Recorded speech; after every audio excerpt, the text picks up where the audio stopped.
Welcome to Whimsy Woven Stories, where imagination takes flight and every tale is a journey into wonder. Anyway, I was supposed to meet up with my college buddy one Friday night, but he got food poisoning and canceled around 9 p.m. I knew Allison was out with her girlfriends at this pub called The Compass, so I figured I'd swing by and surprise her. Huge mistake. I walked in and spotted her right away at the bar, but she wasn't with any girlfriends. She was all over some guy I'd never seen before. And I don't mean just chatting. His hands were on her waist, she was touching his chest, and right in front of me they kissed. I walked up, completely confused, and just said, "Allison." She looked at me and for a split second I could see the shock. Then her whole expression shifted, like she put on a mask. "Can I help you?" she said, like I was a complete stranger. I stammered, "What's going on?" The guy beside her straightened up. "Everything okay, Ollie?" he asked. She never let me call her Ollie. I said, "We're together," pointing between us. And then she did the coldest thing I've ever experienced. She laughed, turned to the bar, and yelled, "Someone call security, this creep's been following me all night." The place went silent. Everyone stared. Two massive bouncers grabbed my arms instantly. I tried to explain, we'd been dating for 6 months, but they weren't listening. "Sir, you need to leave," one said as they dragged me out. I looked at Allison, pleading like tell them. She stared right at me and said, "I've never seen this man before in my life." I was thrown out, literally onto the sidewalk. Door slammed behind me. Rain pouring. Just stood there, soaked and humiliated. I didn't text. I didn't call. Something inside me snapped, but not in a rage way. In a cold, calculated way I didn't know I was capable of. Over the next week I built a file. Every text, email, photo of us, screenshots of her posts about me, receipts, hotel bookings, everything. Then I dug deeper. Found out she was seeing 3 other guys while with me. One was the guy from the pub, another worked at her family's law firm, of course they had a law firm, and the third was some political connection through her dad. None of us knew about each other. I made 3 copies. 1 digital. 1 hidden at home. 1 professionally bound like a legal dossier. That one I mailed directly to her father, the judge, at his courthouse office, along with a note.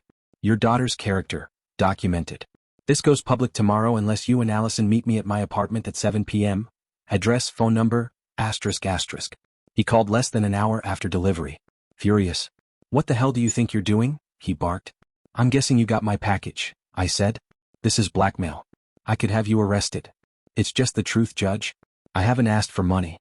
But if you'd rather I send this to the partners at your firm, the Bar Association, your wife's charity, and your daughter's college admissions office, your call." Silence. "What do you want?" he asked, suddenly less tough. As I said, "Your daughter, your presence, my place, 7 p.m. alone. Or it all goes out tonight." They showed up right on time. The judge looked like he wanted to kill me. Allison was pale. "You have 5 minutes," he said. "Actually, I have as long as I want. But I'll be brief." I explained what had happened. The public humiliation. The lie. The assault by bouncer. The cheating. The stunt she pulled. Allison tried to play the victim. "You've been stalking me?" "Everything in that file is time-stamped and verified," I cut her off. "Here's the deal, tomorrow night 8 p.m. at the Compass." Allison publicly admits what she did. In front of the same crowd. Same bouncers. "You're insane if you think I'll..." "She'll do it," her father interrupted. "I'll keep the files as insurance," I added. "But they stay private if she does this." The judge nodded. "Deal." After they left, Allison blew up my phone with texts. "You can't do this. My father will destroy you. Please. He'll kill me if this gets out." I ignored every message. The next night I arrived early. The same bouncers were working, didn't recognize me. Place was packed. At 8, Allison walked in alone, face stiff. "Let's get this over with," she muttered. "Not yet," I said. "We're waiting for someone." At 8:15, pub guy walked in with his friends. Perfect timing. I walked to the center of the bar. Allison followed, looking like she wanted to disappear. "Excuse me, everyone," I called out. The place quieted. "Last Friday, I was thrown out of here after this woman claimed I was a stranger stalking her. In reality, we'd been in a relationship for 6 months." Whispers. Stares. Bouncers looking confused. "Allison," I said. "Your turn." Her face went crimson. "It's true," she mumbled. Louder. She raised her voice. "It's true. We were dating. I lied when I said I didn't know him. I had him thrown out. I'm sorry." I turned to the bouncers. "She's talking about last Friday. One of them actually apologized to me." I looked at Allison and said, "We're done here," then walked out. But I wasn't done. That night, I sent the file to her law firm's managing partners, the bar ethics committee, and her direct supervisor. By morning she was fired. Within days the story had spread through every corner of their social circles. 3 weeks later my doorbell rang. Sunday morning. The entire Thompson family. Judge Dad. Charity Mom. Allison. Her siblings. May we come in? The judge asked. I let them. What you did was wrong, he said. Blackmail is a crime. I agree. I was hurt, humiliated. I wanted her to feel what I felt. Not my proudest moment. What Allison did was wrong too, her mother added.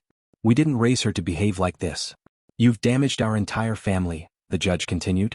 My reputation. My wife's charity. My son's political career.